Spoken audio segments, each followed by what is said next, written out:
Yansing, kumusta? Magandang hapon.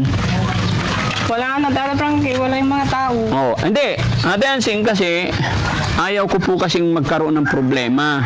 Kaya nung last na punta namin dito na nag-away-away kayo ni Kuya JJ, talaga ayaw din ng foreman na may gulo, baka madamay sila.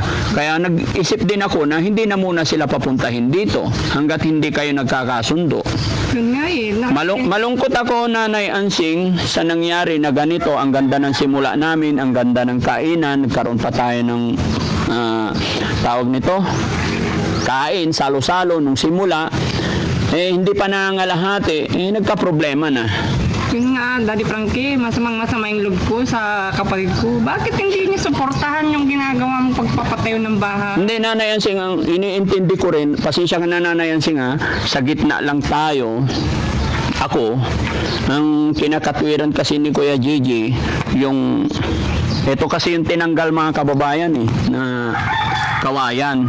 So dito dapat, ang nirereklamo niya kasi bakit naurong doon sa iyo. Pero bahagya lang naman mga kababayan, hindi ganoon. Kasi ito po yung kawayan, bahagya lang naman ang pagkaurong. So, okay. Nanay Ansing, kaya ako pumunta dito para kausapin ulit kayo kung anong mangyayari. Yung materialis kasi almost complete pa naman na yung Ang wala na lang dito mga kababayan, pangkisame, tsaka mga tiles. Pero yun sa mga pangpundasyon, almost na i-order na natin. Umuubos na po tayo ng 200,000. Kaya masakit, nakakabahala. Dito si Ansing. Yansing, kumusta? Magandang hapon. Wala na, Dada Frankie, wala yung mga tao. Oh, hindi. Ate Yansing kasi ayaw ko po kasing magkaroon ng problema. Kaya nung last na punta namin dito na nag-away-away kayo ni Kuya JJ, talaga ayaw din ng foreman na may gulo, baka madamay sila. Kasi umaasa kami na madaling matapos ng bahay niya. Ganyan, tinigil. Ang ikinakasama ng loob ni Kuya JJ, narinig mo naman yung sinabi niya, pasensya ka na. Ang sinabi niya kasi, baka pagdating ng panahon, kukunin mo rin tong bahay kaya inilapit mo sa bahay mo.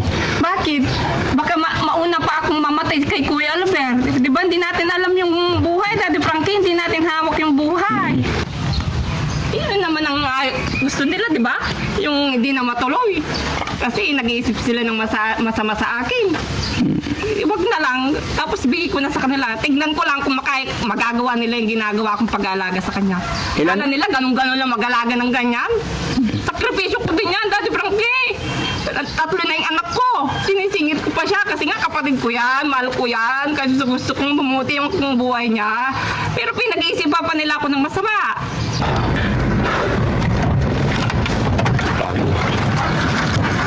Saan ka, Han? Oh, sige.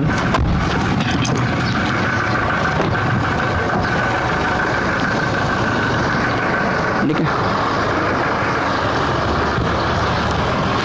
So yun, mga kababayan, mga kabarangay, magandang umaga po sa atin lahat, no? Today is Monday, mga kababayan. Last punta namin dito nung Friday yata yon. Yun yung time na nagkasagutan, nag-away si Kuya JJ at saka si Nanay Ansing. At ang ending noon, hanggang sa pinaghiwalay, pinaglayo ko sila kasi mukhang magsasalpukan, pinaglayo ko sila. Hinakausap ko sila para magkaunawaan magkapatid na off-cam na po yun. Pero hindi ko pa rin sila napagkasundo. Kaya yung araw na yun, mga kababayan, in-stop talaga yung mga karpintero. Kaya ako bumalik dito ngayong Lunes kasi hanggang ngayon walang gumagawa. Tingnan nyo mga kababayan. Dahil gusto kong kakausapin ulit si Nanay Ansing tsaka si Kuya JJ para maayos, baka sakaling kaya kong kausapin si Nanay Ansing, silang magkapatid, para maging maayos. Pero nakakapanghinayang lang naman mga kababayan kasi ang ganda-ganda na ng flow. Almost 7 days na po itong ginagawa. Nung Friday, 7 days. I think 7 days or 10 days. maganda na. Gwapo pa naman sana, pero eto. Kasi simula pa lang, after 10 days, medyo hindi na nagkakaintindihan, nag-aaway-away na yung magkakapatid. Kaya nalulungkot lang po ako. Pero huwag po kayong mag-alala mga kababayan. Gaya na aking sinabi, nandito tayo para tumulong, para tulungan, gabayan, unawain yung mga bagay-bagay na hindi naabot ng kanilang pangunawa. Kaya yon, mamamagitan lang lagi tayo, tutulong lang po tayo sa abot ng ating makakaya. Sayang mga kababayan, no? Mas lalong mapapadali ito kung tuloy-tuloy ang trabaho. Pero pipilitin ko ngayong araw, sana loobin ng Panginoon, gabayan tayo ng Panginoon na makuha natin sa magandang usapin mga kababayan. No? Andyan ba si Kuya Ate Ansing? Pakitawag. Sayang, ang laki na. Ha? Kami lang ang uuna. Almost mga kababayan yung materialis kasi almost complete pa naman na yung ang wala na lang dito mga kababayan pangkisame tsaka mga tiles, pero yun sa mga pangpundasyon almost na i-order na natin, umuubos na po tayo ng 200,000. Kaya masakit, nakakabahala. Dito si Ching. Pero ano naman ngayon ang nararamdaman mo na Yansing na paano naman si Kuya Oliver kung hindi matuloy yung bahay? Yun nga, Daddy Frankie, alam mo, Daddy Frankie, sa bahay namin, siksikan kami sa isang kwarto ng mga anak ko. Sabi ng anak ko, ang hirap matulog, hindi ako komportable. Sabi niya, kasi siksikan nga kami sa Papa. Kasi sa kabilang kwarto si Kuya Oliver. Kaya ngayon, siyempre nahihirapan din kami, siksikan kami. Pero tinitis daddy namin. Kasi umaasa kami na madaling matapos ng bahay niya. Ganyan, tinigil, walang... Pero Nanay Yansing, ma-interrupt kita, nung umalis kami dito hanggang ngayon, di pa ba kayo nagkausap ni Kuya JJ? Maaga siyang maalis, Daddy Frankie. Maagang umaalis.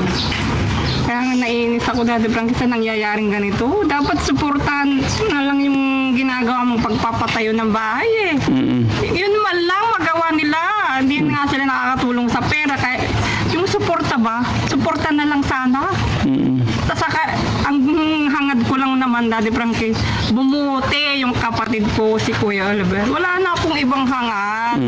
Parang ako lang naman ang nag-iisip. Ay, sa totoo lang, Nanay Ansing, ang ikinakasama ng loob ni Kuya JJ, narinig mo naman yung sinabi niya, pasensya ka na. Ang sinabi niya kasi, baka pagdating ng panahon, kukunin mo rin tong bahay, kaya inilapit mo sa bahay mo.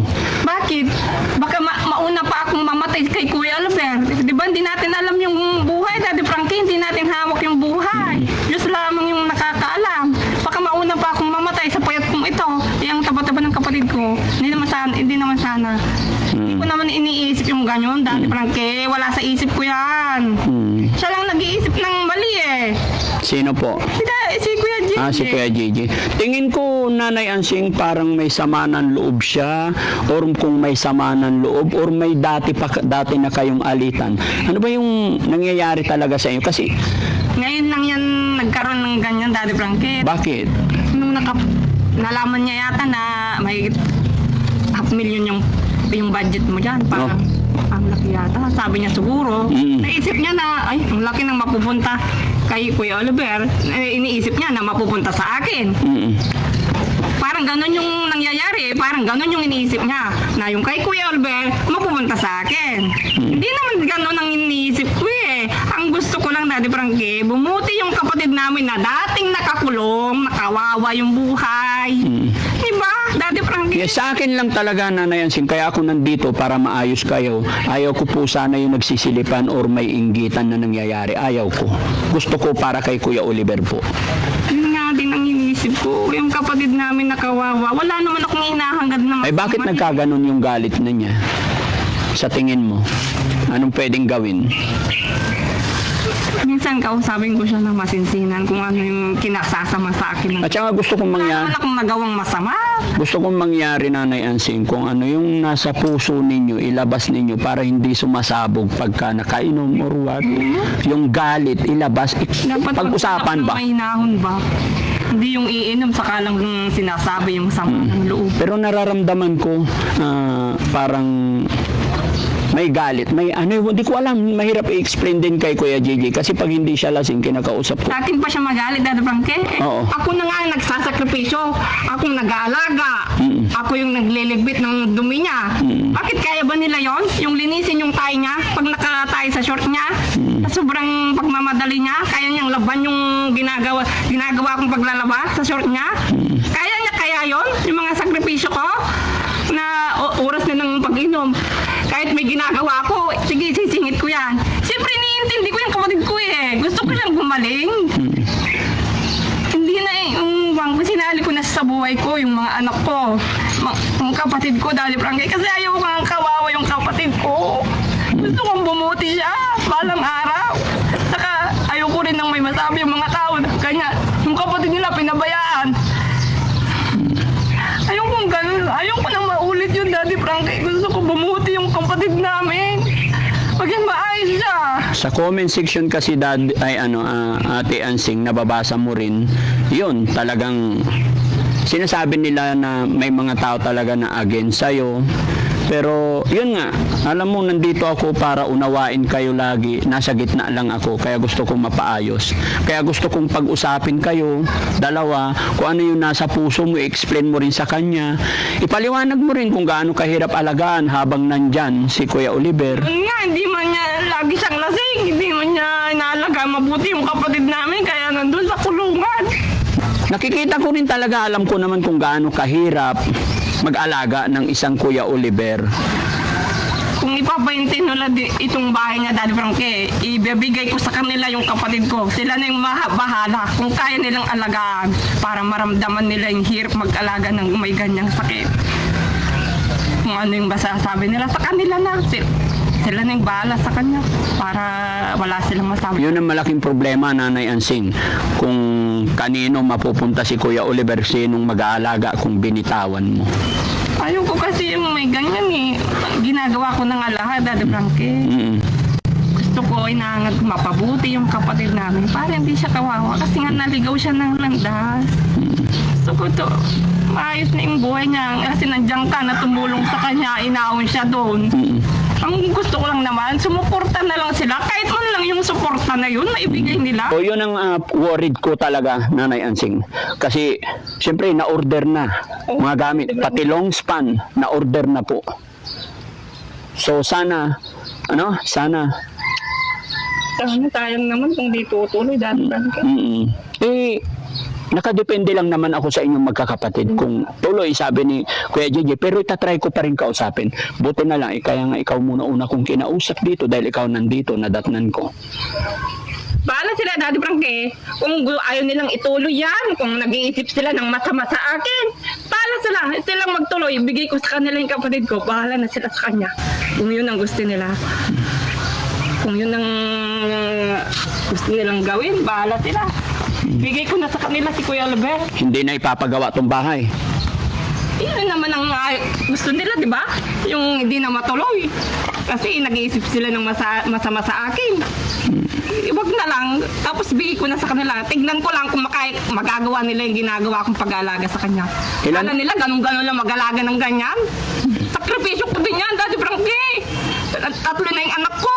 Sinisingit ko pa siya kasi nga kapatid ko yan, mahal ko yan. Kasi gusto kong bumuti yung buhay niya. Pero pinag-iisipan pa nila ako ng masama. Tanda lang ako